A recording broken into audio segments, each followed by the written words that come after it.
Et ben voilà, ça marche. Eh bien bonsoir à toutes et à tous. Bienvenue pour ce nouveau live autour des coffrets de chefs-d'œuvre. Je vous accueille dans quelques instants. On va commencer cette présentation dans un décor un petit peu sympa. Puisque ben voilà, je suis un peu comme vous, je suis confiné, donc confiné pour confiné, autant être confiné dans un endroit sympa. Et moi j'ai la chance d'avoir un petit pied-à-terre à 7, dans ma famille en tout cas. Et donc je vous accueille depuis 7 sur un balcon, prêt à prendre l'apéro en terrasse avec une vue assez fabuleuse. Je vais vous faire profiter un petit peu de ça. Vous allez voir, on va regarder un petit peu par là. Tac, on avait le soleil avec nous encore aujourd'hui. Et évidemment, ça fait partie des plaisirs de cette région. Beaucoup de soleil, 300 jours de soleil par an. Donc de quoi profiter. Alors je vous laisse un petit peu tous vous connecter, puis ensuite on va commencer ce live. Je vous rappelle que le but de ces vidéos mensuelles, c'est bien entendu de présenter en long, en large, en travers un petit peu les choix qui illustrent nos coffrets, enfin qui intègrent nos coffrets. Ces bouteilles qui sont voilà l'idée d'un bon moment de partage, surtout de coups de cœur qui sont des rendus de visite dans le vignoble, parfois de découvertes, d'amis qui nous font découvrir des vins. Et c'est tout ça qu'on met un petit peu dans vos coffrets. Bref, tout ça, ça va durer une petite heure et demie, je pense. On a pas mal de choses à évoquer, puis surtout après, on pourra répondre à vos questions si vous en avez. Alors comme pour toujours, on commencera par les coffrets en route vers les étoiles, le premier coffret historique de chef-d'œuvre. Ça fait 8 ans qu'on le fait. Pour ceux qui nous rejoignent ce soir et qui découvrent un petit peu cette offre, eh bien sachez que la promesse au départ c'était d'avoir 3 instants de consommation, 3 plaisirs et surtout des vins qui reflètent vraiment une agriculture en mouvement, aussi des gens qui font des choix un petit peu intéressés, puis aussi après des fois des styles. Vous allez voir qu'il y a 3 plaisirs différents dans ce premier coffret, puis surtout des couleurs qui s'y un petit peu à la saisonnalité, à ce qu'on aime manger et tout ça, donc on va un peu aborder aussi ces sujets. En tout cas, l'idée c'est vraiment de passer avec vous tous, toutes et tous, et bien sûr un très bon moment, et puis surtout de parler un petit peu ensemble pendant cette période dans laquelle finalement il ne reste plus grand chose. Alors écoutez, 3 bouteilles illustrent un petit peu notre coffret en route vers les étoiles. Je vous avoue que vu où je suis confiné et vu la terrasse qu'on a, je n'ai pas attendu ce soir pour ouvrir les bouteilles. J'en ai ouvert évidemment quelques-uns avant. En tout cas, sachez que dans toute cette sélection, eh bien, il y a 3 plaisirs différents. Je vais vous les aligner et après je vous présenterai au fur et à mesure des autres coffrets, bien entendu, les choix pour illustrer un petit peu tout ça. Alors, premier coup de cœur, si vous êtes un membre de chef-d'œuvre qui est habitué à ces découvertes, à ces coups de cœur et surtout à cette richesse de diversité dans les régions, vous connaissez absolument le domaine Alain Robert, puisque je pense que en 4 ans, on a dû mettre au moins, ou en 5 ans, on a dû mettre au moins 3 fois ce vin dans un coffret de chef-d'œuvre, parce que pour moi, c'est un métronome de plaisir. Ça fait partie des rapports prix-plaisir vraiment fabuleux d'Appellation Vouvray. C'est une histoire qui s'écrit, et c'est surtout après des vins qui tiennent très très bien leurs promesses avec des prix très très doux. Et donc, on voit pas les quilles, je vous les montre. Hein. On va commencer donc avec cette cuvée d'Alain Robert qui s'appelle Ammonite, qui est donc comme son nom l'indique, un terroir qui fait hommage bien entendu à ces sédiments marins très particuliers dans le tuffeau. On va aussi se comprendre un petit peu dans ce vin, pour ceux qui l'ont reçu en tout cas à la maison, ce qu'est la promesse des argiles à silex, qui vont un peu retendre les vins, qui vont leur donner plus de dynamisme, de la profondeur surtout, puis surtout de potentiel de vieillissement.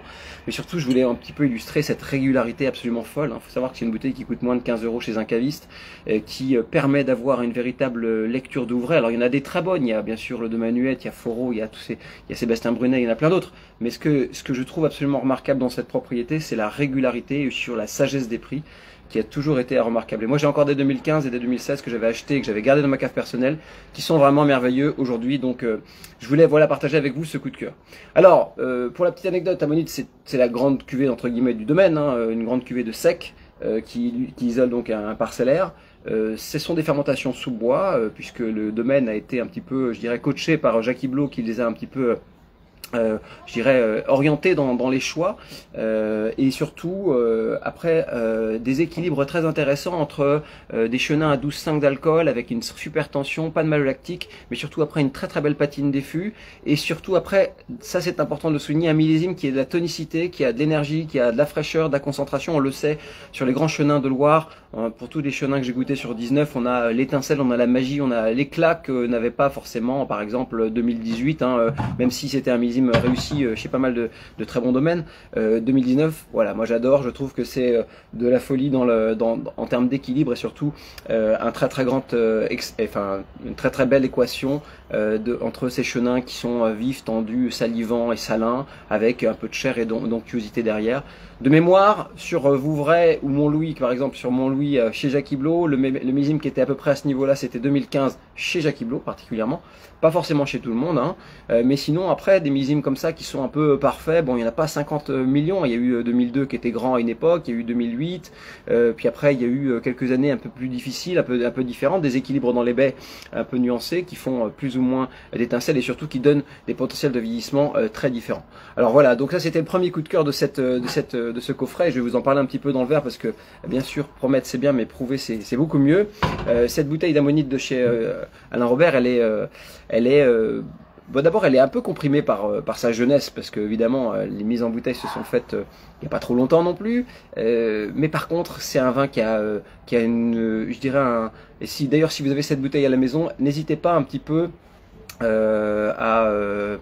je répondrai à toutes les questions que vous posez après, hein. N'hésitez pas un petit peu à l'ouvrir, à la carafer, à lui donner de la respiration et surtout même à y revenir le lendemain parce que vous verrez qu'elle a une phase double détente assez fabuleuse cette bouteille, surtout sur 2019 et je vous invite à observer un petit peu son évolution dans le verre puisque c'est là qu'elle est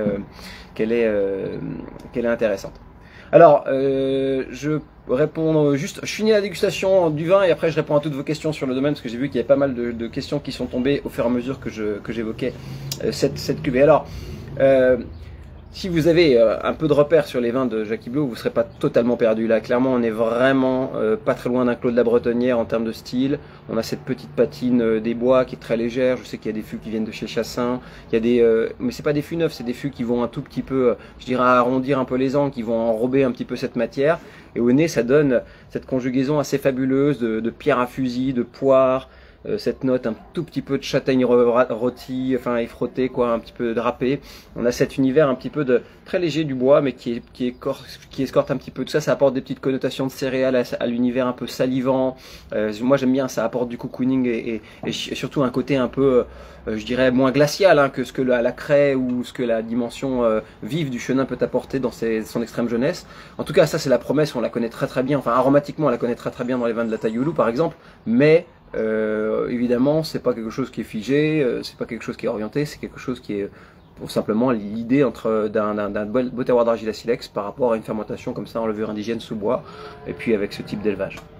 En tout cas, moi j'aime beaucoup cette proposition-là, je la trouve extrêmement enjouée, je la trouve aussi, je trouve qu'elle scie pas mal à ces apéros de printemps, j'aime bien ces sensations salivantes, ça va être même une des quêtes sur la prochaine bouteille qu'on va présenter, hein, qui est cette cuve autochtone du domaine des Bérioles, mais en tout cas, ce que je voulais simplement illustrer avec ça, c'est cette sensation hyper fraîche, hyper salivante, hyper tonique des beaux chenins de Vouvray, secs, qui là ne sont pas faits juste avec ce qui reste finalement de ce que la vendange peut donner.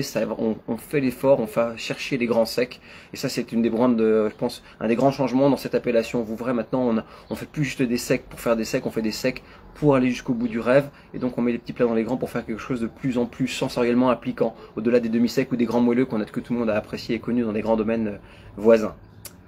En tout cas, il est clair que d'un point de vue sanitaire, c'était une année super. Voilà, c'est peut-être un des seuls gains évidemment du réchauffement climatique, c'est que peut-être qu'on récolte plus tôt, mais on récolte plus sain. Et ça, c'est aussi quelque chose que je veux souligner, même si évidemment on le sait, cette région n'est jamais épargnée, et de moins en moins en tout cas avec la période qu'on traverse au printemps au niveau des gels.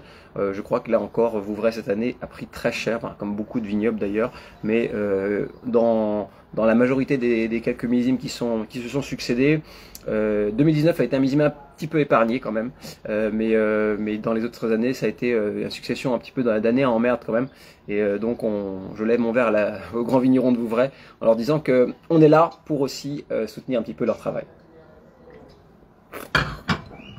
Alors en bouche, vous allez voir, hein, c'était la promesse tout à l'heure de cette dimension hyper salivante, un peu sapide. À l'instant où on le déguste, je pense qu'on est un petit peu encore dans le petit caprice de la jeunesse de cette cuvée. Elle l'avait déjà un petit peu sur les 2016, quand le vin avait 5-6 mois de bouteille, comme ça n'a pas complètement reposé un petit peu la matière, mais par contre on sent qu'on a la colonne vertébrale qu'on a le sel, qu'on a la dimension bien acidulée, qu'on est structurellement en parlant dans des équilibres très ligériens, ce qui moi n'est pas pour me déplaire. Je préfère évidemment les chenins qui sont, et particulièrement à Montlouis ou Vouvray, sur des équilibres un peu plus frais que ce qu'on a des fois un petit peu eu dans des millésimes un peu plus solaires. Et donc de cette manière, on renoue avec moi des équilibres que j'ai connus bien avant, dans les années 90 ou dans les début des années 2000, où on était comme ça sur les secs, bien tendus, bien frais, et je trouve que c'est vraiment très intéressant. Alors évidemment, tout ça est au service d'une certaine dimension appétante, d'un caractère très, je dirais, salivant pour l'apéro, bien entendu, mais aussi au service d'instances marines ou même de quelques asperges. On a fait quelques asperges cette semaine avec une râpée d'agrumes toute simple, des belles asperges vertes, c'est la saison. Une râpée d'agrumes, on les avait cuits avec un petit peu de bouillon et du beurre, c'était juste mortel. Et donc voilà, c'est le genre de choses très efficaces, allez pas chercher midi à 14h, vous pouvez aussi penser à toutes les instances marines, tout ce qui est un peu coquillage, les premières... j'aime bien moi travailler un petit peu tout ce qui est un peu marin, mais pas trop... alors j'aime bien les encornets ou les petites choses qui sont... ou alors certaines palourdes ou certaines choses comme ça, quand c'est un peu gratiné, j'adore ça avec un grand chenin de Loire comme ça, je trouve que ça fonctionne plutôt bien. Évidemment, c'est aussi un grand ambassadeur des chèvres, parce qu'on le sait tous, ça fonctionne du feu de Dieu avec tous les grands chèvres de la Loire. Mais bref, cette bouteille, c'est la confirmation assez éclatante, en tout cas de la famille Robert, dans sa régularité. C'est une belle parcellaire voilà, et c'est surtout après un style et un grand millésime. Donc ce choix, il n'est pas complètement innocent, il n'est pas non plus une incroyable découverte, mais c'était surtout quelque chose qui reflétait un coup de cœur. Et donc dans notre passion en ce moment pour les grands vins de Loire, et Dieu sait si on les a un petit peu, si on a un peu voyagé dans la région ces derniers mois, ça fait partie évidemment de ces choses qu'on aime partager avec vous. Alors je vais essayer de répondre aux questions que vous avez posées évidemment sur cette bouteille, puis après on va enchaîner sur le deuxième flacon si vous voulez, parce que vous avez posé quelques questions au départ. Alors, on m'a demandé, alors qu'est-ce que penses-tu des effervescents et des liquoreux de domaine? Alors pour moi, les effervescents, moi j'ai goûté les vins au domaine, enfin les effervescents du domaine, c'était marrant, c'est pour ça qu'on me pose cette question, parce que c'était au salon Wine Paris, juste avant l'année dernière au confinement. Je pense que c'est pas mal, on n'a pas encore pour moi atteint la magie que je sais pas, certains effervescents millésimés de chez Foro proposent, ou alors les triple zéro Jackie, ou lui-même chez Huette l'extra brut, le zéro dosage 2014 est à tomber.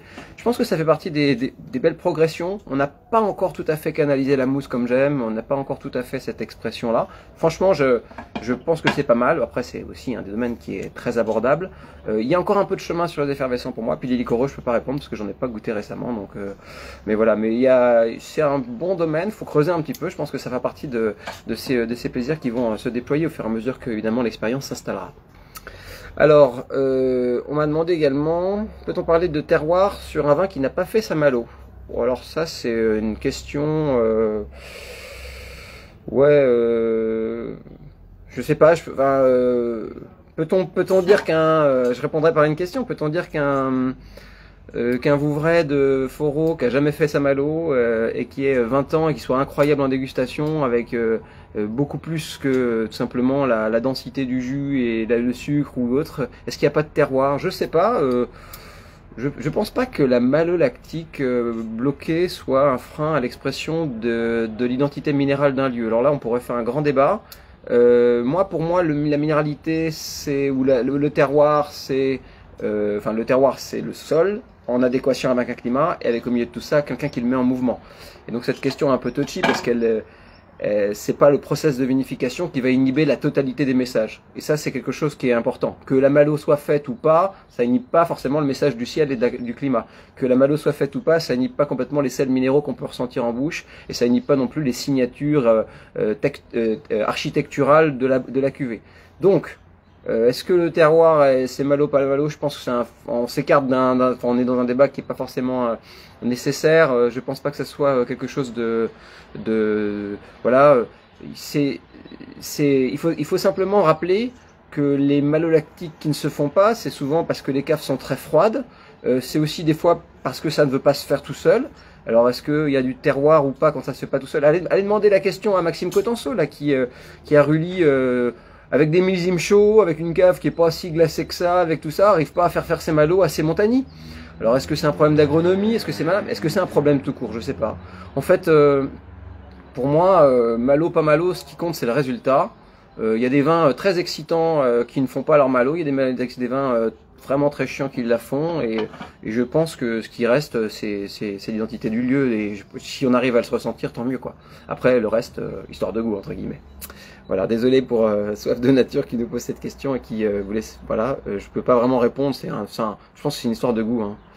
Alors, oula, qu'est-ce que j'écris moi? J'écris n'importe quoi. Alors, on va continuer avec cette... Est-ce que ce vin peut se garder? Alors oui, on peut garder ce vin parce que, bah, évidemment, Charles, les Vouvray sont des grands vins d'évolution, on le sait. Les secs vieillissent très bien. Enfin, pour la majorité des beaux domaines qui en font, on les retrouve souvent quand tout le monde les a bu, dans des instances un peu mellifères truffées, dans des tonalités un peu de truffe blanche quand le millésime est très beau, et surtout dans une architecture qui est différente. Jacques Iblot, il dit toujours que au fur et à mesure des années, les chenins, un peu nés dans ce profil-là, gagnent en grâce, qui perdent en hauteur. Et donc c'est vrai qu'on a ce sentiment que les vins gagnent évidemment en dimension et vont chercher finalement beaucoup plus d'onctuosité, de panache et je dirais de chair tactile. Et ça c'est intéressant parce que on sort évidemment de ce spectre salin, traçant, appétant, etc. Et là on arrive aussi à installer, je pense, une conversation différente à table et à aller chercher des plats un peu plus complexes. Tout en évidemment en gardant la place et la hiérarchie, je pense, de ces crus.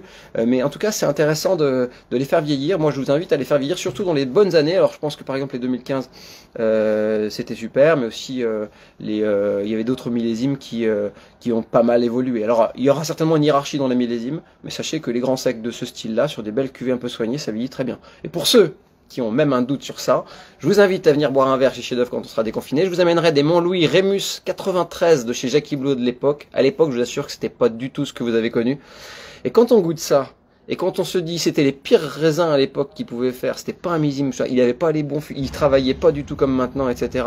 Et quand vous voyez comment ça a tenu et comment c'est encore bon, vous vous dites, voilà. Alors peut-être que ça sera pas le cas pour cette cuvée si vous l'attendez 20 ans, mais je pense que c'est pas trop le sujet du débat. Voilà. Alors, voilà pour ce premier plaisir. Et je voulais bien sûr illustrer un premier plaisir ligérien parce que le mois d'avril, pour nous, c'est un peu la promesse des premiers apéros dehors. C'est la nature qui se réveille, c'est envie de fraîcheur, quoi. Et on a voulu évidemment faire ces choix pour aller un petit peu dans l'approfondissement en tout cas de ce domaine. Deuxième plaisir, alors là, énorme kiff. Je vous assure que hier soir, j'étais ici sur cette même terrasse à 7 en train de prendre l'apéro avec un coucher de soleil. Alors ce soir, il ne sera pas avec nous, sinon je vous l'aurais bien montré tout à l'heure. Mais là, c'est un peu couvert. Je voulais vous faire goûter cette cuvée autochtone, évidemment, du domaine des Bérioles. Ça fait partie des, moi je pense, des révélations gustatives du vignoble ligérien de ces 10 dernières années. Ça, le domaine, mais surtout après la progression et surtout cette identité très particulière du tressalier qui est quand même le cépage que peut-être on connaît un peu moins. Alors voilà, 5% autochtone, Janté Cèdre, premier millésime 2011 pour cette propriété, et surtout qu'un cas qu'on a vu progresser d'année en année au fur et à mesure évidemment des salons des vins de Loire, où à chaque fois qu'on a pu évidemment croiser un petit peu ces vins. Moi j'avais déjà pas mal flashé à une époque sur certaines cuvées, notamment il fait des très très beaux pinots noirs. Ce qui est assez fou chez ce viticulteur, et pour ceux qui auront envie de creuser, c'est l'incroyable cohérence de la gamme entre les simples gamets et les pinots, et même les petites cuvées de pinot sont de plus en plus aujourd'hui précises et autres, mais la grande cuvée de pinot noir et cette cuvée là autochtone fait même un peu de chardonnay dans certains tirages un peu plus limités, qui pour moi ont moins d'identité que les pinots ou forcément ce tressalier là. Mais voilà, 5%, ça fait partie voilà de ces je dirais de ces pépites à socle volcanique et granitique qui sont vraiment intéressants à observer. Pour les années à venir, on y a tout ce qu'il faut pour faire des grands vins de longévité, c'est-à-dire de l'acidité, de la construction, des beaux pH, il y a et puis surtout après avec ce genre de viticulture très engagée, et puis surtout avec cette concentration recherchée à rendement un peu serré, eh bien c'est tout ça, cette cuvée. Et donc vous avez dans cette bouteille, je pense, peut-être le firmament enfin de quelqu'un qui était parti de cette trajectoire comme ça, qui était vraiment très bien parti et qui, avec les derniers millésimes, ne fait que confirmer l'éclatante progression qu'il avait évidemment montré. Donc c'est un coup de cœur que je voulais évidemment partager avec vous. Hier soir, j'ai pris un verre ici avec mon épouse sur la terrasse et je me suis fait cette réflexion. Je me suis dit, c'est radiant comme vin, c'est souriant, c'est énergique, moi ça m'a complètement habité et j'étais scotché. Je me suis dit vivement demain soir que je puisse un petit peu transmettre ces coups de cœur et surtout ce plaisir pendant ce live. Donc voilà pour cette cuvée. Alors évidemment le tressalier là il est un peu, je dirais, c'est un peu le cépage que peu de personnes connaissent parce que c'est vraiment typique de cette appellation. Il faut aller chercher évidemment cette cuvée un peu dans son travail. Là c'est très intelligent comme vinification, hein, puisque ce sont des demi-muits qui accueillent cette cuvée, ça lui donne un peu de patine, ça lui donne une petite patine boisée, mais pas trop. C'est vraiment très smart comme élevage et ça lui donne un tout petit peu de gras. Parce que le tressalier, ça peut être aussi très vif, très tranchant et des fois un peu trop réveillant, on va dire. Et là, je pense qu'on a avec cette équation d'un beau millésime et surtout de ce savoir-faire quelque chose de somptueux. Alors dans le verre, vous allez voir, c'est lumineux comme vin, vraiment lumineux. Il y a tout quoi. Alors hier soir, je me suis dit, mais qu'est-ce qu'il y a exactement pour en parler aromatiquement, parce que évidemment c'est quelque chose qui pourrait rappeler certains chenins, mais vous allez voir que c'est beaucoup plus tonique. C'est quelque chose qui va pouvoir aussi transmettre des messages un peu plus granitiques dans les instances aromatiques. Ça c'est quelque chose qui pour moi un peu inconnu sur le chenin, quoi. On n'a pas trop ce genre d'équation dans la Loire.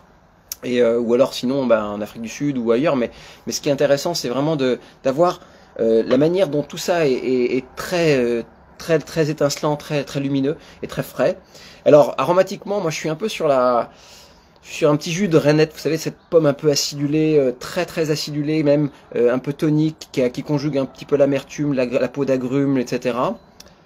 J'ai la note évidemment un peu de coin, de gelée de coin, de zeste.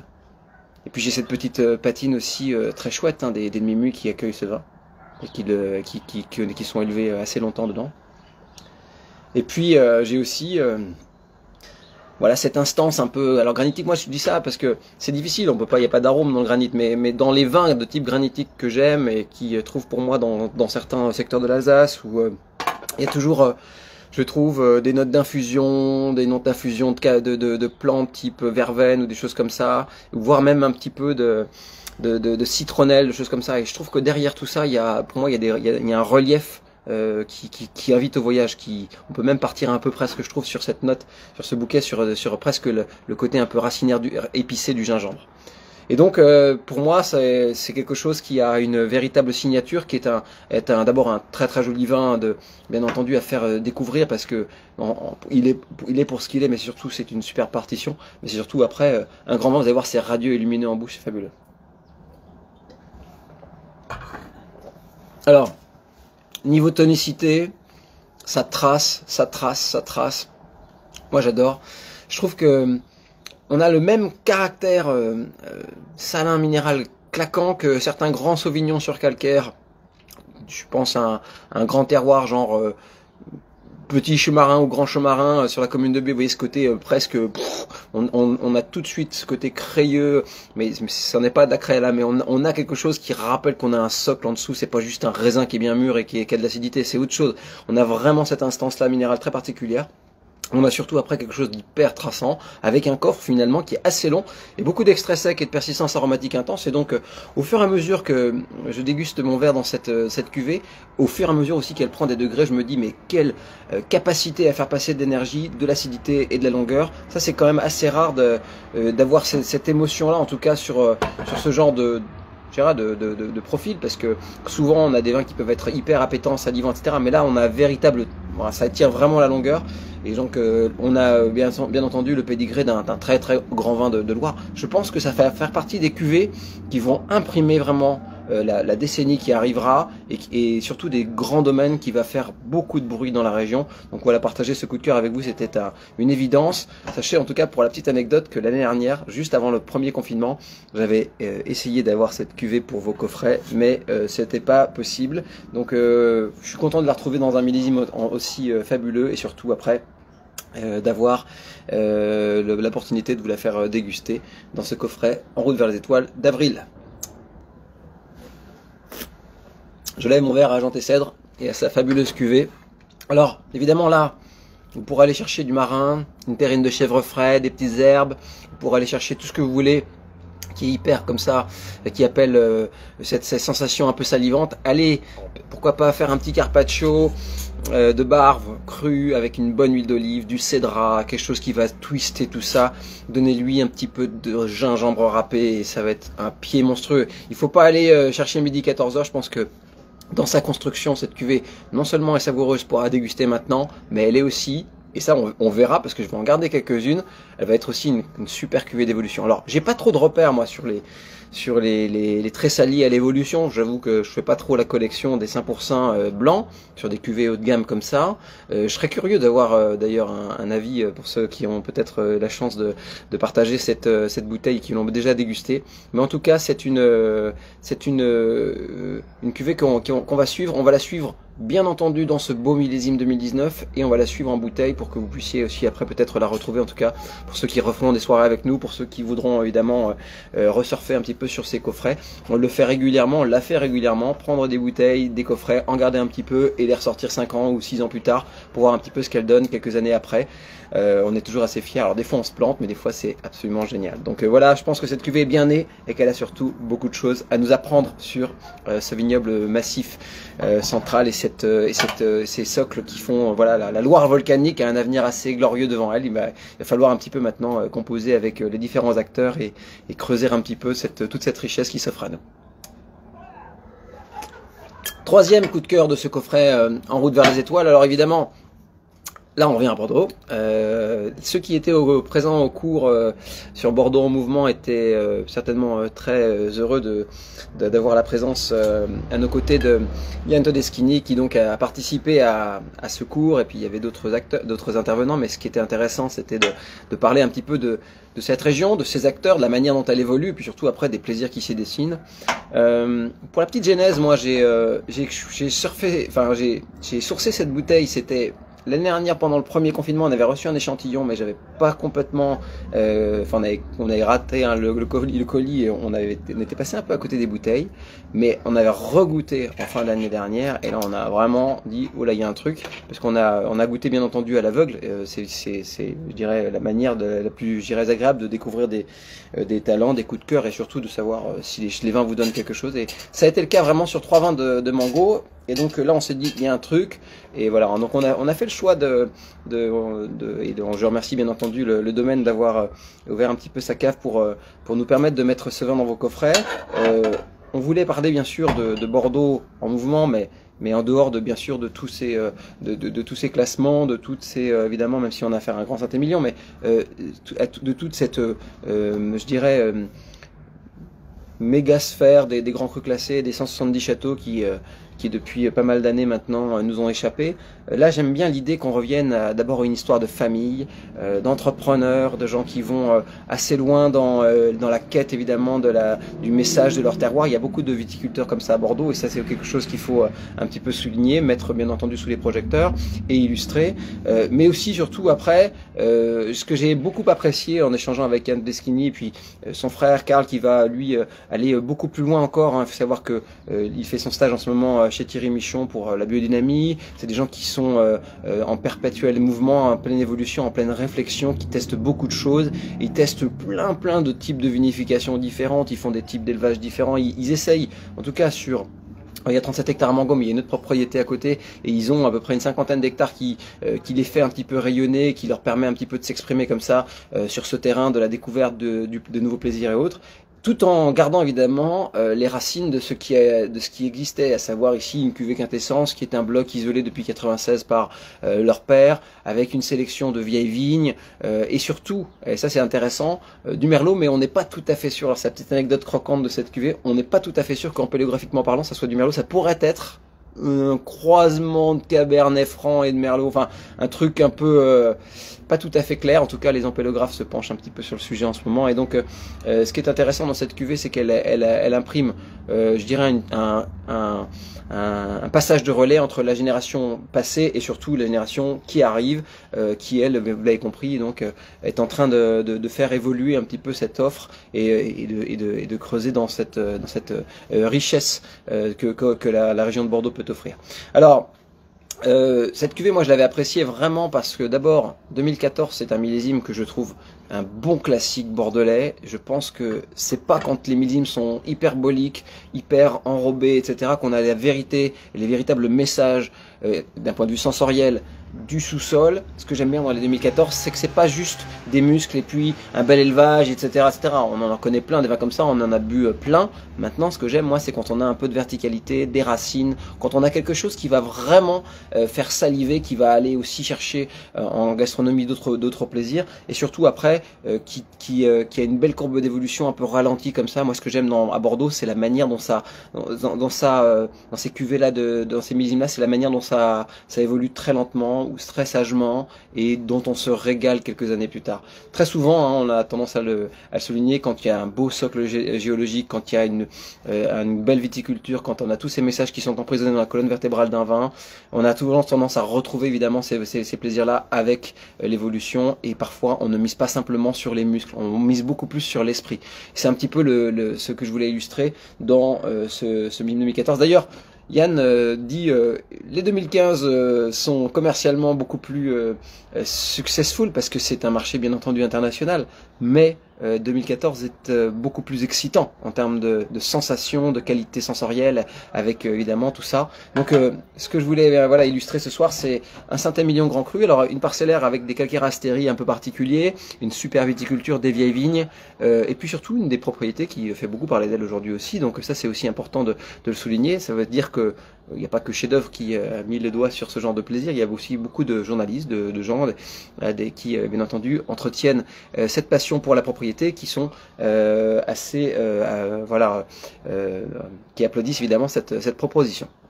Alors, je termine avec mon verre de Saint Pourçain et je passe évidemment avec vous au Château Mango. Évidemment, avril, c'est aussi des plaisirs particuliers, de l'agneau, c'est un petit peu le trait d'union entre les dernières nuances un peu fraîches, et puis surtout après, les premiers plaisirs de l'été. Je pense que c'était le dernier mois dans lequel on pouvait mettre ce genre de truc-là. On verra des choses un peu plus étirées, ou alors un petit peu plus poivrées pour des barbecues, on vous en parlera un petit peu après, pour le coffret du mois de mai. Mais en tout cas, dans ce vin, je voulais un petit peu souligner plusieurs choses. Le premier, c'était... Vous allez voir, pour ceux qui l'ont, on est vraiment en phase avec cette dimension un tout petit peu truffée, très fine, des jolis vins de rive droite qui commencent à évoluer. Ça, j'ai adoré. Premier tour de verre, moi, ça m'a fait triper directement. Là, vous voyez, je le serre un tout petit peu plus, je tourne autour de 16 degrés là. Et j'ai déjà dans le fond du verre, j'ai ce côté un peu évolué, légèrement truffé, mélanosporum, vraiment celle qu'on vient de sortir de la terre, toute fraîche là. Quand on a, je sais pas si vous avez déjà fait ça, mais moi je l'ai fait il y a pas très longtemps chez Nicolas Grosbois. Il a des chênes truffiers. Et ça fait partie de ces super. Ça fait partie je vois Adrien qui commande 2 box avec du Bordeaux. On attend la troisième avec impatience. Ouais, t'énerve pas quand même trop, Adrien. Cette petite note un petit peu voilà de truffe qu'on vient de sortir, je l'ai fait il y a pas très longtemps. Je suis allé voir Nicolas Grosbois, il a des chênes truffiers et son père m'a emmené chercher des truffes. Et quand on sort une truffe au mois de mars là, de la terre et moi j'ai ça. Ensuite derrière bien sûr il y a la promesse des grands cépages bordelais. Il y a du merlot ou / cabernet franc, je sais pas. La feuille de cassis, cette petite note, je dirais un tout petit peu de noyau, de cerise un peu confite quoi qui est dedans.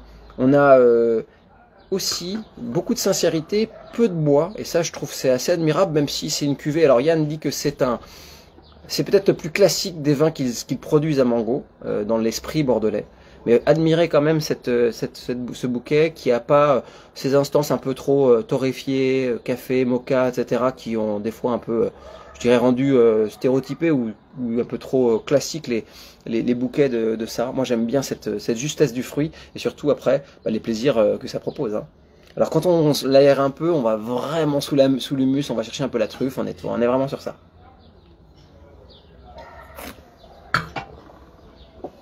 Et en bouche, alors, La petite bête quand même, ça fait 14,5. Je m'en suis pas rendu compte moi au départ quand j'ai goûté la bouteille. Mais ce qui est fabuleux, c'est que on est à ce degré sans, je dirais, sans extraction de bois, sans extraction, voilà, je dirais de trop d'amertume. On a un peu de sève, on a un peu de tanin. Évidemment, le risque quand on a des cépages qui sont aussi riches, c'est d'avoir autant calcaire de mango égale truffe noire. C'est Stéphane qui dit ça. Bah c'est vrai, hein, en tout cas dans le verre ça fait ça. Hein. Moi je suis scotché pour ça. Merci de le souligner. En tout cas, ce qui est intéressant dans cette cuvée, c'est son grip, c'est cette verticalité, la manière dont elle se pose sur la langue et surtout après la manière dont elle va aller chercher. Il y a le soleil qui arrive, je vais vous montrer le coucher de soleil tout à l'heure. C'est la manière dont elle va chercher un petit peu la salive et donc dont la manière se pose. C'est sans sucrosité, c'est assez rayonnant comme vin, c'est assez évidemment expansif aussi parce qu'il y a un peu de structure, mais regardez ça, c'est une belle cuvée pour vieillir à mon sens, et ça devrait aller très très loin dans évidemment dans une bonne cave. Donc voilà, mon premier conseil c'est vous êtes à l'aube de ce plaisir évidemment de Château Mango cuvée quintessence, mais je pense que à l'évolution ça va devenir assez fou et ça va truffer beaucoup plus. Et il y aura vraiment tous les éléments pour faire une cuvée absolument d'apothéose gustative à un certain moment. Évidemment là on a encore un peu sa structure et je dirais sa structure de jeunesse, tout ça va se poudrer et va devenir beaucoup plus excitant encore avec le temps, j'en suis absolument persuadé. En tout cas, c'est rare pour le souligner, mais moi, c'est le genre de cuvée qui me donne envie de boire. Alors ça, c'est assez intéressant parce que sur des cuvées comme ça de structure bordelaise, moi je trouve que les tanins sont des fois un petit peu séchants, voire évidemment un petit peu, enfin ça bride un petit peu de ça, et je trouve que c'est intéressant d'aller chercher évidemment tous ces plaisirs. Quand tout sera encore un tout petit peu plus fondu, là on va aller sur quelque chose de beaucoup plus fin. Voilà, donc voilà pour le coffret En route vers les étoiles. Vous avez compris, 3 plaisirs. Mango quintessence, super coup de cœur à Bordeaux.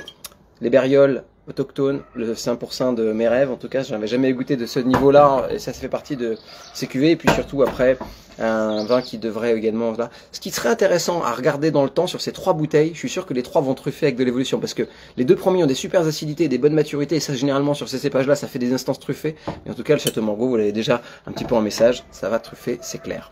Voilà pour le coffret En route vers les étoiles. Alors évidemment, on va accélérer un peu parce qu'il y a d'autres plaisirs qui seront à venir. Voilà, on va parler un petit peu du coffret découverte de Chef d'œuvre. C'est le coffret 2 bouteilles évidemment. C'est un coffret qu'on a mis au point il y a 4 ans maintenant, je pense, ou 5 ans peut-être même. L'idée c'était qu'on puisse sortir évidemment de cette promesse avec un vin à consommer tout de suite, un vin de demi-garde, un vin de grande garde, et d'aller chercher au fur et à mesure des découvertes, des coups de cœur, voilà, des nouveaux acteurs, des nouveaux plaisirs, et surtout des vins un petit peu plus spontanés, plus en phase peut-être avec des consommations un peu plus rapides. Et donc je vous prends par la main ici pour vous faire amener sur votre coffret découverte. Alors pour nous, ça a été 2 choix. Le premier, on vous en a parlé en février pour ceux qui sont abonnés aux autres coffrets. Évidemment, on voulait surtout illustrer ça parce que ça fait partie de ces choses, de ces rencontres en fait. Hein. Le vin, c'est vraiment des rencontres. Et moi, ce que j'aime bien dans la promesse de dans ce coffret, c'est que on voulait illustrer une rencontre, une belle visite, quelqu'un qui nous a fait vraiment vibrer quand on est allé le voir avec Mathieu. C'était à Sancerre, et cet homme, c'est la famille Prieur, Paul Prieur, qui a, je pense, entre les mains tout son avenir, les beaux terroirs que la famille évidemment lui a légués, mais surtout après, il a surtout le mindset des futurs grands. Et moi je crois que dès qu'il y a de l'intention, le reste vient tout de suite après. Et vous allez pouvoir donc, alors pour ceux qui en découvrent évidemment, Piochaud c'est une parcellaire. Alors je vais pas refaire tout le pitch sur l'histoire du domaine et autres, vous irez... Pour ceux qui reçoivent ces cuvées, allez voir sur le site le J'aime j'achète, et surtout ce qu'on en disait un petit peu dans les textes. Mais ce qui compte, c'est de comprendre que cette cuvée, c'est vraiment la cuvée d'argile, de silex qui va. Donc on est vraiment sur la partie est de Sancerre, hein, là où par exemple la famille Crochet fait un petit peu sa cuvée exil ou autre. On est vraiment sur ces secteurs de Sancerre, et on est vraiment sur des super terroirs de silex où avec des élevages en demi-muit en centre-France de mémoire, ça donne des choses assez excitantes, assez intéressantes. Et nous on avait flashé avec Mathieu entre 17, 18 et même quelques millésimes, mais même 19 sur cette cuvée là. Donc on s'est dit il y a un truc, et on voulait absolument partager ce coup de cœur avec vous. Et donc même si le millésime 2018 est un millésime, comme on le sait, à Sancerre, un petit peu généreux, un petit peu alors généreux en rendement, généreux en richesse également. Ce qui était très très beau, c'était la lame de fond de ce vin-là, et la manière dont il vient un petit peu percuter la matière, et il vient finalement offrir un peu plus que tout simplement le côté un peu plus généreux. Alors il y a des très très beaux mondanés au domaine, il faut savoir qu'ils ont 2 spots de mondanés qui sont superbes. J'ai goûté une bouteille il n'y a pas très longtemps, c'était magnifique, mais par contre c'est aussi des vins de demi, voire de garde. Il faut quand même arrêter de penser que les terroirs de Sancerre sont des vins d'instantanéité et à consommer sur 2019 et autres. C'est pas vrai, il faut aller voir ces vins avec du temps et surtout avec au fur et à mesure de l'évolution, parce que c'est là qu'on a évidemment tous les messages. Les mondanés au domaine, je pense que quand vous les prenez à 7-8 ans, vous roulez par terre pour ceux qui aiment les grands vins. Les grands vins, je parle ceux qui ont tous les paramètres, la hauteur, la longueur, la persistance, l'extrait sec, etc. Donc voilà, vous allez pouvoir certainement composer avec cette famille et surtout le domaine, en dehors bien entendu de ce qui existe déjà et de ce qu'on adore à Sancerre, mais moi ça a été une très très belle révélation de ce début d'année et je voulais partager ce coup de cœur avec vous. Alors, dans le verre, vous allez voir, hein, là c'est le Sauvignon qui est entre le variétal et la pierre à fusil. Moi j'aime beaucoup cette dimension-là parce que je la trouve un peu excitante. Je la trouve excitante pour les sens et je la trouve excitante sur les sensations salivantes, vous allez voir. Alors au nez c'est le pamplemousse, le carambole, l'agrume, les notes un peu chlorophylliennes.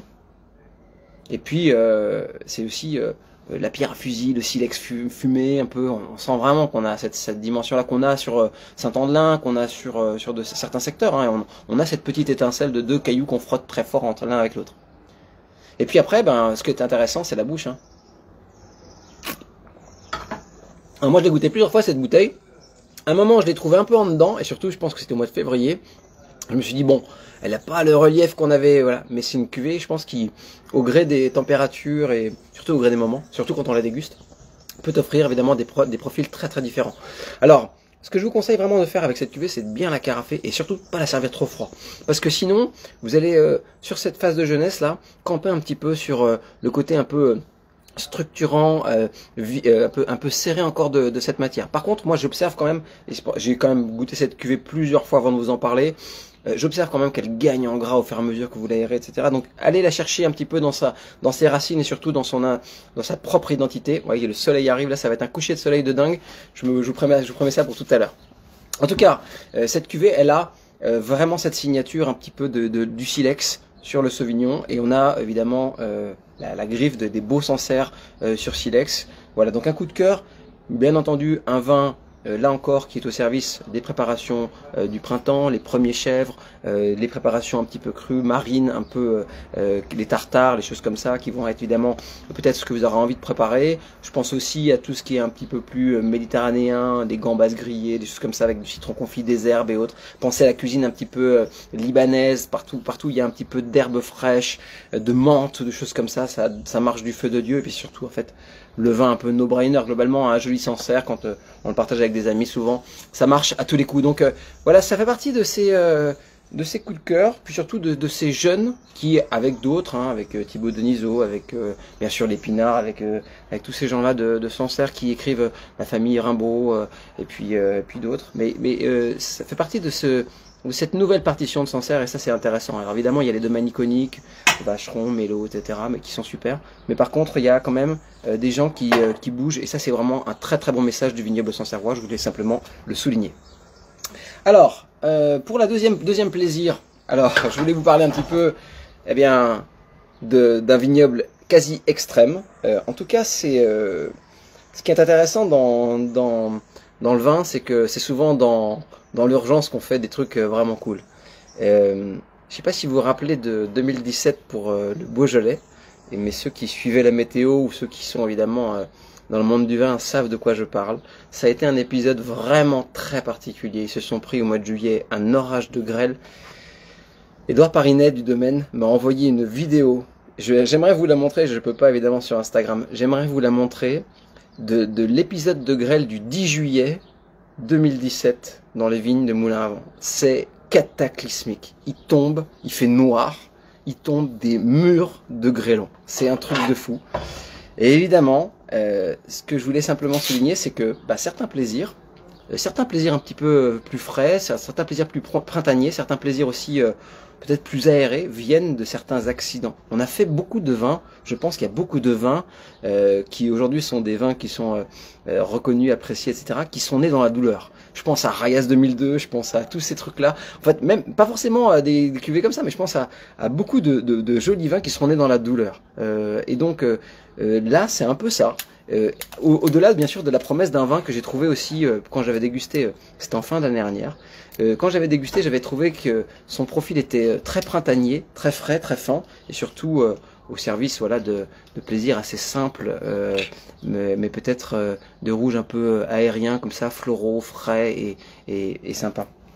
Et donc je m'étais dit super cuvée, mais pas pour tout de suite, et je m'étais juré de vous la faire découvrir. Donc voilà, la famille Parinet, évidemment, ça fait partie de ces Château Moulin à Vent, ça fait partie de ces beaux domaines de l'appellation. Ça fait partie surtout des gens qui, vous l'avez compris, avec le coffret de janvier, on avait mis un Pouilly-Fussé au bout-tir qui était superbe 2018 dans les coffrets de janvier. Et bien là, vous allez pouvoir goûter un rouge et surtout comprendre un petit peu ce qui se fait dans cette propriété. Alors évidemment, là, c'est pas du tout représentatif de ce qu'ils font, puisque dans le 2017, sur une cuvée qui normalement est tirée à 25 000 bouteilles, ils en ont fait que 10 000. Il faut savoir que ça fait partie qu'on est vraiment sur des spots intéressants de moulins à vent. Hein. Donc là, il y a plusieurs parcelles, mais il y en a 3 précisément. Mais certaines, par exemple, vous savez tous que la cuvée le terroir de Romanèche-Thorin possède le cru Thorin, par exemple, qui a donné son nom au village, un peu comme Musigny a donné son nom à Chambol, etc. Et ça fait partie il y a 3 parcelles très intéressantes dans cette cuvée, mais en fait c'est un vin qui est né dans la douleur. Et ce qui était intéressant dans la manière dont ils l'ont interprété, c'est que, entre guillemets, perdu pour perdu, il restait quelque chose, une infusion de quelque chose. Les rendements sont ridicules. Et voilà. Donc ce vin, c'est un coup de cœur à la fois d'un vin qui est né dans la douleur. C'est un petit peu je dirais son pitch. Alors ce que j'ai vraiment beaucoup aimé dans la proposition de cette bouteille, c'est bien entendu le côté rubis, à peine extrait, très floral, très frais, très fin, d'agave égrappé, hein, qui, 90% égrappé, qui aromatiquement pourrait composer dans le spectre de certains pinots. Hein. À l'aveugle, je pense que comme ça, au premier tour de verre, je me dirais, bon ben voilà, et c'est pas une nouveauté, on sait tous que les moulins à vent sont des vins évidemment qui peuvent entretenir la conversation avec des pinots noirs, mais qui sont intéressants aussi à comparer à l'évolution avec des pinots noirs, puis bien sûr d'autres crus du Beaujolais. Mais ce qui est intéressant dans cette cuvée, c'est la franchise de goût, c'est la précision, c'est le côté un peu fraise écrasée au sucre, un tout petit peu. Je dirais le côté pot pourri un peu qui est derrière. On est vraiment dans cette combinaison de nuances qu'on connaît en Bourgogne.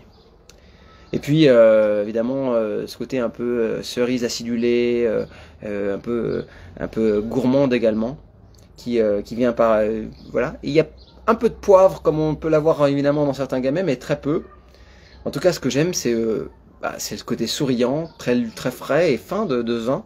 Et puis je me disais en le dégustant que c'était vraiment le vin du printemps. Et donc on s'était dit avec Edouard qu'il fallait peut-être, je dirais, événementialiser la dégustation de ce genre de vin, parce que je pense que les vins sont vraiment au service évidemment de la saisonnalité. Et la promesse de ces coffrets, vous le savez tous, c'est d'avoir évidemment cette saisonnalité. Alors dans le verre, vous allez voir, c'est ça, hein, fraise au sucre, noyau, fleurs séchées, épices, un peu poivre. Côté poivre sauvage, mais pas violent quand même. Il y en a sur la grappe entière, il y en a qui vont beaucoup plus loin dans cette dimension-là. Mais après, vous allez voir en bouche, c'est un nuage. Alors, 13 degrés d'alcool.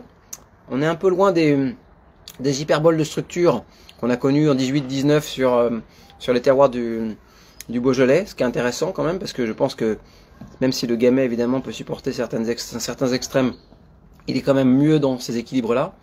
Ce que j'aime bien, c'est le côté décontracté. Et c'est un peu la promesse de ce coffret découverte, c'est la décontraction. Là, on n'est pas en train de vous vendre un vin qu'il va falloir garder 25 ans et qu'il va falloir surtout pas toucher parce que là, il y a une forme d'appétence, de décontraction, de matière un peu posée et libérée qui fait finalement assez bien le job. Et moi, j'aime bien cette idée-là aussi du vin. C'est-à-dire que à un moment, il faut aussi que on ait des vins de consommation un peu plus rapide et spontanée, et d'autres qui soient vraiment voués à des promesses différentes. Et c'est un peu en ça que s'inscrit évidemment ce coffret découverte. Alors, évidemment, on n'a pas le grip et la longueur de bouche des parcellaires du domaine ou des choses comme ça, mais c'est quand même sacrément bon, quoi. Et moi, j'aime bien cette petite ponctuation, évidemment, de fraises poivrées, là. Ça me donne envie de cuisiner, ça me donne envie de... Voilà, vous voyez, je suis à 7, là, on était pas très loin du marché. J'ai envie d'aller me chercher un thon rouge, de me snacker un thon rouge, mais juste un tout petit peu comme ça, de le laisser refroidir et de l'avoir à cœur, de le servir avec une petite purée de fraises, de gariguettes aux betteraves, avec un coup de poivre de Sichuan à l'intérieur, bon, un truc, vous voyez, qui fait vraiment saliver. Quelque chose qui finalement peut avoir comme ça tout simplement la résonance d'un plaisir spontané et sympa autour d'un rouge, parce que c'est ça aussi le vin, c'est une adéquation entre des moments, entre des plaisirs et une saisonnalité, ce que les produits que vous avez autour peuvent vous offrir. Moi j'ai envie de ça, j'ai envie d'un joli thon rouge là. Peut-être on pourrait même travailler un peu la betterave avec, parce que je pense que la betterave très finement tranchée, ça pourrait être très très chouette. Et j'aime bien cette proposition en tout cas de gamay un petit peu aérienne, un peu fraîche, et surtout à la fin pas trop, voilà, on va pas réfléchir 3 heures sur ce truc, on va pas se dire mais qu'est-ce que c'est que ce terroir de dingue. On est surtout après dans une phase assez plaisir, et je voulais simplement souligner ça. Sincèrement, je vous mettrai en post sur Insta la vidéo où la grêle passe sur un moulin à vent. Franchement, faire du vin quand on a connu ça au mois de juillet, le 10 juillet, moi je vous assure que c'est un truc qui doit quand même... je pense qu'ils ont dû quand même souffrir évidemment psychologiquement beaucoup au domaine, et je voulais leur apporter évidemment avec ce choix un petit peu mon soutien, parce que c'est un peu aussi de mon métier, hein, c'est d'apporter un petit peu évidemment je dirais de soutien à des fois des vignobles qui ont besoin de tout ça. Et j'espère en tout cas qu'à travers ce choix, vous allez pouvoir en tout cas vous régaler dans un moment de plaisir, de décontraction.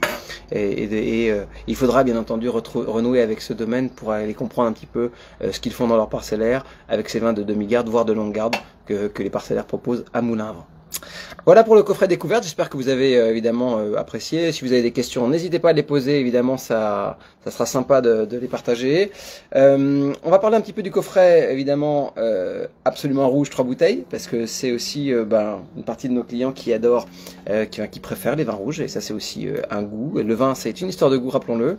Alors évidemment il y a la cuvée quintessence de mango, et je vais pas revenir dessus, mais d'une certaine manière vous avez compris que c'était un vrai coup de cœur de Rive Droite à Bordeaux. On a pu évidemment la mettre dans différents coffrets, c'était un vrai choix. Par contre on a aussi cette cuvée de Moulin à Vent, par contre la troisième plaisir, et ça a été aussi un des, évidemment, pas un nouveau coup de cœur, mais François Raquillet à Mercurey, ça fait quand même quelques années que je vais, qu'on goûte les vins de domaine, et je suis allé au domaine plusieurs fois. Ça fait partie de ces très bons domaines qui font rayonner la côte chalonnaise. Et donc je voulais un petit peu illustrer ce que 2019 a écrit en Bourgogne. Pour moi, c'est un millésime absolument fou en termes de... Alors on verra après, évidemment, fou dans la majorité des régions. Je pense que le seul cépage qui des fois s'est fait un peu prendre sur l'équilibre, c'est les Sauvignons à Sancerre, mais sinon le reste, franchement, à 2019, pour l'instant, tout ce qu'on a dégusté, c'est vraiment fabuleux. Et en Bourgogne, en blanc comme en rouge, c'est incroyable. Il faut vraiment que vous ayez un petit peu des repères sur ce genre d'équilibre et de millésime, parce que si 2020 sera un millésime aussi avec des extrêmes un peu différents, il y a un truc complètement fou en termes d'émotion dans les 2019. Savoir si les blancs sont meilleurs que les rouges, je pense que les rouges ont un tout petit peu plus de précision et d'intensité, etc. que les blancs. Mais franchement, en 2009, c'est un sacré millésime. C'est mûr, c'est frais, il n'y a pas beaucoup de production, c'est concentré. Et François Raquillet, ça fait partie des domaines qu'on a évidemment spoté, nous, depuis pas mal d'années sur Mercurey, qui fait des jolies choses. Et là, je pense qu'il a passé un cap encore. Vieille vigne tout simple, donc la première cuvée de Mercurey. Vous allez voir, je vais vous en parler. C'est monstrueux. J'adore. En tout cas, ça, c'est le genre de rouge de Mercot chalonnaise qui va évidemment challenger et stimuler évidemment tout le reste de la Bourgogne, de la Côte d'Or, des grandes appellations, etc. Parce que Mercurey, évidemment, c'est un grand village, c'est 600 hectares de vignes, c'est un petit peu plus grand c'est aussi grand que Gevrey-Chambertin de mémoire. Et donc, c'est quelque chose qu'il faut noter. Mercurey, c'est aussi peut-être un peu l'avenir aussi en termes de rapport prix-plaisir de la Bourgogne. Il faut noter ça. Alors moi quand je goûte ça, je suis hyper enthousiaste, évidemment. Alors il y a des premiers crus de même qui sont superbes, mais ils sont nés bien sûr dans des projections de plaisir différents. Et il faut aller chercher ces vins quand ils ont évidemment un petit peu de sagesse. Alors, vous allez voir, ça c'est... Quand moi j'ai goûté ça en janvier dernier, ça sortait évidemment des fermes d'élevage, j'ai été électrisé. Vous allez voir, ce qui est intéressant, c'est, pour ceux qui ont bien sûr reçu ce coffret, c'est la juxtaposition aromatique du fruit de Mercurey qui est un peu plus sombre, qui est un peu plus racinaire, etc. Mais c'est surtout après avec la grâce qu'il y a. Et surtout l'élevage du col parfaitement à la peau, c'est le beau pinot qui claque, qui a du fruit, de l'intensité, de la jutosité, de la fraîcheur, et surtout après, je dirais une discipline en bouche, avec niveau tanin qui est intéressant, puisque vous pouvez déjà en profiter, mais surtout après, il étire bien la matière, donc ça c'est vraiment chouette. D'ailleurs, s'il y a une cuvée qui s'appelle les Chazot, que j'aime beaucoup au domaine, qui a un profil un peu différent, ou même sur les premiers crus, il faut savoir que c'est une cuvée qui a beaucoup challengé dans notre sélection des premiers crus, donc c'était intéressant de souligner ça. Alors vous allez voir, là vous allez plonger un petit peu, alors on a ce petit instance un peu fumé, évidemment de l'élevage sur des rouges, pinot, etc. qui sont un peu élevés. On a évidemment ça en jeunesse. Mais par contre derrière, c'est le millefeuille, c'est la mûre écrasée, c'est le cassis, c'est le noyau, c'est le fruit noir profond, c'est cette dimension un peu argileuse. Très intéressante évidemment à souligner. Et puis surtout après, vous allez voir ce qui est intéressant, c'est la bouche. Parce que alors là, ce vin, c'est zéro barrière plaisir. C'est-à-dire un anti-plaisir, c'est-à-dire que ça c'est salivant, percutant, ça fait beaucoup, c'est très tonique, le fruit est hyper long, on croque dans une burla juteuse, on est au mois de juin dans un verger, crac, vous tombez dedans, ça fait vraiment sauter les papilles au fur et à mesure que ça. Alors il y a des petites questions qui sont tombées, je réponds juste après, hein, vous inquiétez pas. Hein. En tout cas, ce qui est intéressant dans cette cuvée, vous allez voir, c'est la manière dont tous les éléments sont très bien posés. Et moi, j'aime cette idée aussi que les vins soient évidemment beaux et grands à l'évolution. Et ça, c'est évidemment intéressant. Mais quand je goûte ça jeune, je me dis, ça pourra jamais être mauvais vieux. Ça, c'est sûr et certain. Et comme disait Henri Jaillet, le grand vin, il est bon très jeune, il est bon très vieux. Ça fait partie peut-être des pépites, des coups de cœur, appelez ça comme vous voulez, de la côte chalonnaise sur 2019. Alors il y en aura d'autres, hein, parce que évidemment tout le monde n'a pas, j'ai pas goûté toute la côte chalonnaise, et ici à Givry chez François Lump, ou si il y a déjà chez Vincent Dureuil beaucoup de choses qui vont arriver, etc. Il y a quand même un truc dans ce domaine, il faut le suivre de près. Et il faut savoir aussi qu'ils font des très jolis blancs qui sur Mercurey, et ça c'est un peu plus rare, sont vraiment intéressants de souligner. Alors évidemment, que dire du Mercurey de l'ami Vincent Dureuil, demande Terroir, Adeline. Alors, écoutez, j'adore Vincent, et je pense que tous les gens qui connaissent Vincent Dureuil adorent Vincent Dureuil d'abord. Ensuite, sur les Mercurey rouges, j'ai dû goûter l'année dernière au domaine. Je pense, je lui ferai pas de... Je pense qu'on peut pas comparer de cuvées comme ça. Je pense que François a un petit peu d'avance quand même, mais c'est intéressant, et je pense que tout est louable. Voilà, chacun ses petites cuvées favorites, et personne n'aura évidemment raison à la fin. Mais je pense que là, on a un ton au-dessus. Après, il faudra comparer, je sais pas. Enfin, je pose la question, quand est-ce qu'on compare côte à côte chez Chef d'Œuvre par exemple, hein. C'est quand vous voulez. Voilà. Donc voilà pour la troisième bouteille de cette cuvée. En tout cas sur Mercurey, sachez-le, bon, il y a quand même un vivier de terroirs qui est intéressant, d'acteurs qui sont aussi conscients de l'autoroute qui est devant elle, parce que évidemment, quand la côte de Nuit nous échappe, quand la côte de Beaune nous échappe, la seule chose dont on a envie, c'est bien sûr aussi d'aller chercher de nouveaux plaisirs ailleurs. Et évidemment, tout ça est un véritable, je dirais, un véritable boulevard pour tous les gens qui font du vin avec précision, plaisir, intensité et prix, plaisir intéressant aussi. Hein, et quand les clients décrochent de certains domaines, ils vont des fois chercher des nouveaux plaisirs ailleurs. Et donc, je sais que Mercuret va pouvoir évidemment participer à ce relais évidemment intéressant de plaisir dans la côte chalonnaise. Alors, voilà pour le coffret absolument rouge de 3 bouteilles. Qu'est-ce que je pourrais vous dire d'autre? Bah, évidemment qu'il y a un autre coffret qui s'appelle absolument rouge de bouteilles. Alors évidemment, je ne vais pas revenir sur les premiers vins que je vous ai présentés, et qui étaient pour celui-ci le Moulin à Vent. Mais par contre, je vais vous parler un petit peu, parce que ceux qui avaient suivi ce coup de cœur, bah, cette cuvée relief de Marjorie Gallet, bah ça c'est l'incarnation évidemment des potentiels des grands terroirs du sud, avec des fraîcheurs, des bouches un peu plus saillantes, un millésime 2018, vous avez noté, hein, ceux qui aiment évidemment plus les vins du Nord, je vais l'ouvrir pour en parler un petit peu avec vous, mais ceux qui aiment les vins du Nord aiment bien ce profil de vin, des vieux Carignans qui sont évidemment au service de sensations un peu percutantes, avec ici aussi des chouettes dates de vendange qui sont un petit peu provoquants, et surtout après un millésime un petit peu plus froid dans le sud, bah, ça donne quelque chose d'assez chouette. Et en février déjà, je vous en parlais un petit peu, ça avait été un des coups de cœur évidemment de la sélection de chefs-d'œuvre, mais Marjorie Gallet évidemment a été c'est peut-être un des avec son mari Stéphane, un des moteurs d'éclosion de ce vivier de talent du Roussillon, et surtout après certainement un des domaines qui s'est inscrit vraiment dans la qualité, dans la perfection, et dans certains, après avec des profils de vin, il faut bien sûr composer avec tout ça, mais moi j'aime beaucoup évidemment ce que fait Marjorie, parce que mon palais est plutôt septentrional, et j'aime bien l'idée que on ait autant de buvabilité que de complexité dans certains plaisirs. Alors le coucher de soleil est en train de s'installer, tout à l'heure je vous ferai profiter de ça évidemment, mais en attendant je vous parle un petit peu, et il se couche en plus, ce qui est très drôle c'est qu'il se couche ici à 7 sur le Roussillon, hein, depuis là où je vous parle, et globalement c'est quasiment la transition entre le coucher de soleil, la bouteille et le verre que je suis en train de vous décrire. Alors pour cette cuvée relief évidemment, vous avez, c'est précisé, des vieux Carignans qui ont entre 60 et 100 ans sur des parcelles de schiste. On est vraiment bien sûr dans cette parcelle de la vallée de la Glie, et surtout aussi sur des équilibres frais.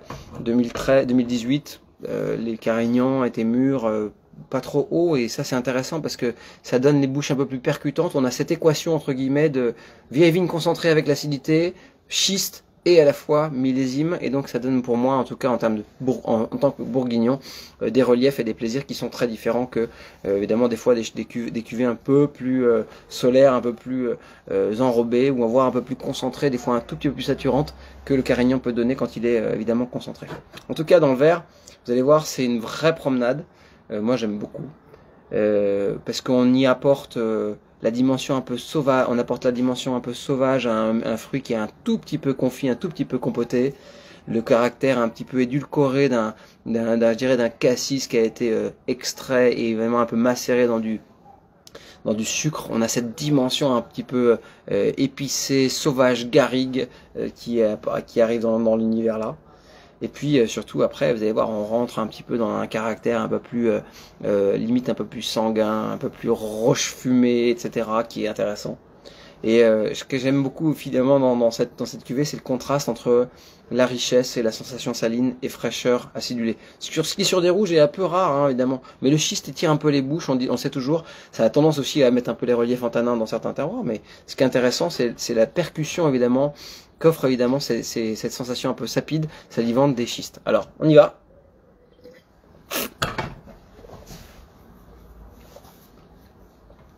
Ça fait pas, enfin, je sais pas, pour ceux qui ont des repères sur le millésime du Roussillon, pensez à 2016, à 14, ou à des années comme ça un petit peu plus froides, où en fait on n'a pas ce côté enrichi évidemment des vendanges un peu plus riches. Moi je pense quand on pense à 17 ou à 15 évidemment, tout ça étant un peu enrobé, ou des fois un peu aussi avec les styles qui sont proposés dans la région, des fois un petit peu édulcoré par certains types d'élevage. Là je trouve qu'on est vraiment dans la promesse, alors c'est peut-être un petit peu moins ambitieux comme cuvée en termes de potentiel de garde, mais en fait en termes de potentiel de buvabilité, c'est autre chose. Et ça c'est intéressant aussi à souligner. Et donc cette cuvée est évidemment une invitation bien sûr au plaisir du Roussillon, bien au-delà bien entendu de ce que ça peut proposer en termes d'ensoleillement, de richesse et de juxtaposition évidemment épicée, voire un petit peu des fois sauvage.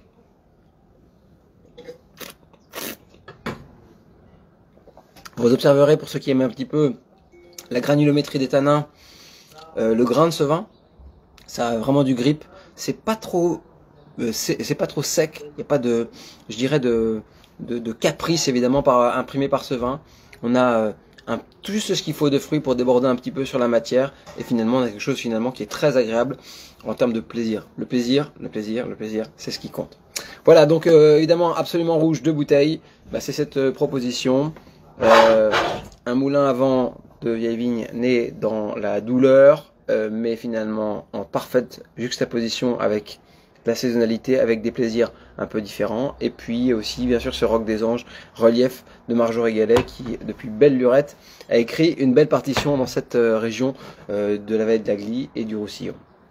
Alors pour terminer, évidemment je vous parlerai de quelques autres coffrets. J'ai pas tous les vins avec moi aujourd'hui, mais sinon, heureusement, parce que sinon, ça devient insoutenable en termes de dégustation. On va parler de Terroir de Légende. Terroir de Légende, c'est 2 bouteilles un peu exceptionnelles qui impriment un petit peu, évidemment, comme à chaque fois, la qualité de leur terroir et des fois, quand c'est possible, ce que l'âge peut leur procurer. Le premier, Terroir de Légende, un petit clin d'œil à la famille Alberman et au domaine Alberman et à la famille Barthelmé, avec qui on partage évidemment la passion du Pinot Noir, mais surtout après beaucoup d'amitié. On a mis évidemment dans ce coffret Terroir de Légende une cuvée qu'on adore, qui sont les Sainte Claire. Les Sainte Claire, c'est on va dire le cru dans le cru, la parcelle dans la parcelle, une sélection de Pinot de dingue, une super évidemment partition de l'Alsace. Ce que j'aimerais simplement souligner dans cette cuvée, dans ce choix, c'est la progression évidemment des derniers millésimes et particulièrement les 2018 du domaine qui sont assez fous, et 2019 même. 2019, on a d'ailleurs un projet sur le feu, sachez-le, avec Chef-d'œuvre. On va avoir une cuvée spécialement Chef-d'œuvre's Way, qu'on a évidemment co-brandé très sympathiquement avec la famille Barthelmé. Donc on va vous en parler bien sûr dans quelques lives, dans quelques soirées, dans quelque chose. On va vous parler un petit peu de ça.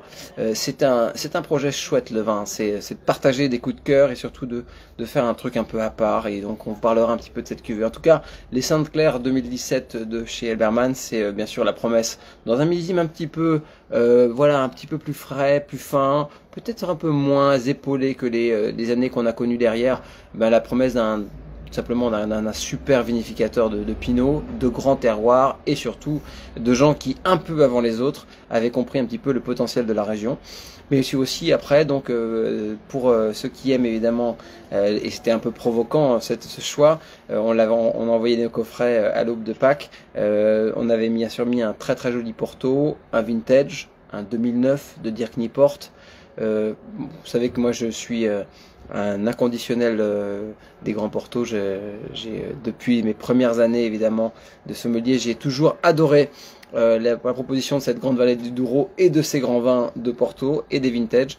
Et je pense que depuis à peu près une dizaine d'années, c'est à peu près, c'est un peu le constat que je fais.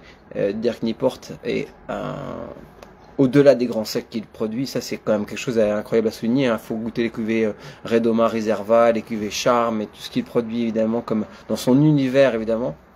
Il faut quand même comprendre que en termes de vintage, depuis une dizaine d'années, on a placé la barre très haut.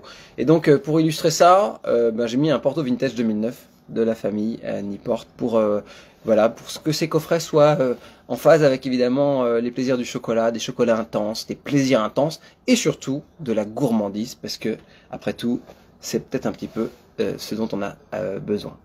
Alors écoutez, le soleil est parti, je suis un peu attristé de finir ce live avec le soleil qui s'est caché derrière les nuages, sinon j'aurais évidemment tourné le téléphone sur la partition là. T'as regardé ça un petit peu, c'est dommage, on avait la vue sur l'étang de Thau. J'aurais pu évidemment vous mettre le coucher de soleil, mais malheureusement il n'est pas avec nous pour terminer ce live. Évidemment, si vous avez des questions sur les coffrets de chef-d'œuvre, soyez très libres de les poser. Si vous avez des questions sur quoi que ce soit, soyez très libres de les poser. On a plein de nouvelles choses à vous faire découvrir dans les coffrets à venir et surtout pas mal de cours à venir pour ceux qui auront envie de nous suivre évidemment sur les vidéos. Sachez que sur le site de chef-d'œuvre, vous pourrez trouver tous les cours d'œnologie et aussi l'intervention de Yann Todeschini sur le château de Mango qui nous parle vraiment, enfin on voit vraiment que c'est une famille de passionnés, c'est ça qui est fabuleux, mais surtout après il faudra aller regardez un petit peu le prochain cours. Je vous retrouve lundi 26 pour ceux qui ont pris évidemment une place en ligne sur le site de chef-d'œuvre. On va faire un petit back to basic. Je vais vous ramener à l'essence de la dégustation avec un triptyque qui est intéressant à proposer. C'est l'identité d'un cépage, avec le prisme évidemment d'un millésime voire d'une vinification, et après évidemment aussi le relief qu'apporte une appellation. Donc ça c'est une vinification et une appellation, donc ça c'est intéressant, et évidemment tout ça illustré par un plaisir sensoriel, tactile, etc. Donc ce qui est intéressant dans le prochain cours à venir, c'est qu'on va balayer évidemment le chenin, le viognier et le chardonnay dans la promesse. Donc on va revenir aux fondamentaux de chef-d'œuvre, c'est-à-dire commencer à expliquer et ensuite permettre à chacun de comprendre pourquoi on aime ou qu'on n'aime pas, voilà. Et puis surtout après et ensuite une répartition avec 3 cépages rouges, et on refera ce cours plusieurs fois dans l'année pour que vous puissiez, au-delà de cours très très précis de masterclass sur certains thèmes, etc., et bien tout simplement vibrer au contact de certains messages, en espérant bien entendu qu'on arrive à vous les passer. Alors il y a Wine Emotion qui me dit impatient de vous rencontrer pour de vrai. Quand vous voulez, hein, pas de problème, on est 55 rue de Châteaudun, fond de cour droite, on y est assez souvent. Voilà. Écoutez, voilà pour ce live autour des coffrets de chef-d'œuvre. J'espère que ça a été, en tout cas pour ceux qui bien sûr, et vous êtes assez nombreux à nous suivre, ça a été un vrai moment de plaisir. Vous voyez, le vin c'est de la saisonnalité, des plaisirs un peu nuancés, c'est bien sûr des fois des rencontres, des hommes, c'est aussi parfois des coups de cœur, c'est la consécration parfois de certains paris qu'on a fait, c'est-à-dire que on essaye de dire ce qu'on aime à un instant T, puis on voit un petit peu comment tout ça évolue dans le temps. Mais en tout cas, je suis ravi de partager avec vous ces coffrets parce que c'est les fondations de chef-d'œuvre, c'est comme ça qu'on a créé ce club, c'est comme ça qu'on a évidemment voulu faire connaître un petit peu ce que notre savoir-faire, et puis surtout des coups de cœur, et à la fin on en tire évidemment les conclusions que vous êtes de plus en plus nombreux à nous suivre, et surtout très heureux de pouvoir entretenir cette communauté avec vous.